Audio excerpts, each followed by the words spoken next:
एक और जहां 13 मई को वाराणसी में पीएम मोदी का रोड शो होना है, इसी दिन काशी के ई रिक्शा के चालकों ने आमरण अनशन की घोषणा कर दी है, जिससे प्रशासनिक अधिकारियों में एक हलचल सी मच सकती है।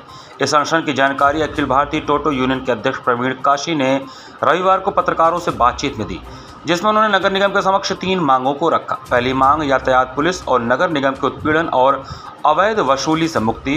जब तक पर्याप्त संख्या में पूरे शहर में स्टैंड नहीं बन जाए तब तक कोई चालान नहीं काटा जाए।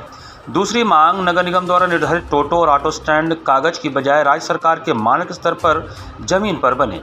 नगर निगम की पर्ची काटने वाले कर्मचारी वर्दी में हो और हाथ से दी गई पर्ची की जगह डिजिटल पर्ची काटी जाए।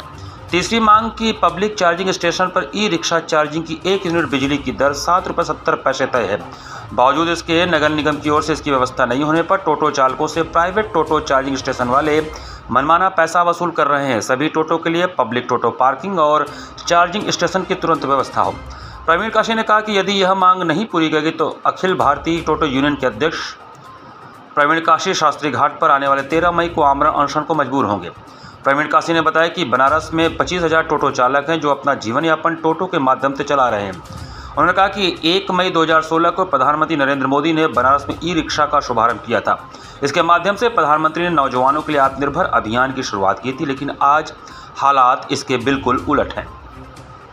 वाराणसी यातायात पुलिस और नगर निगम टोटो वालों को सहूलियत देने की जगह उनका शोषण कर रहे हैं। हर महीने लाखों रुपए अवैध वसूली बनास के टोटो और ऑटो चालकों से किया जा रहा है।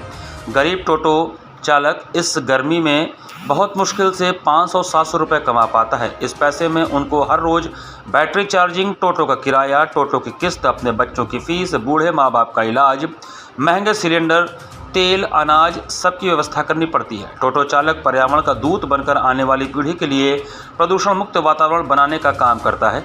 इस दौरान अखिल भारतीय टोटो यूनियन के अध्यक्ष प्रवीण काशी, महासचिव जुबेर खान बागी और बनास के जिलाध्यक्ष बबलू उपस्थित रहे।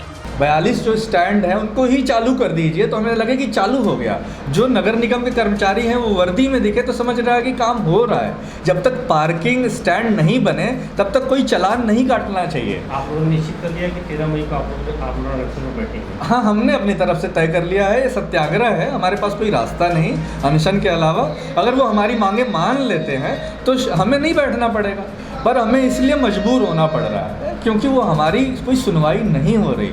हमारी संख्या 25,000 तो टोटो की है और ऐसे ही 30,000 की संख्या ऑटो वालों की है, तो सबके साथ बड़ी बुरी स्थिति है।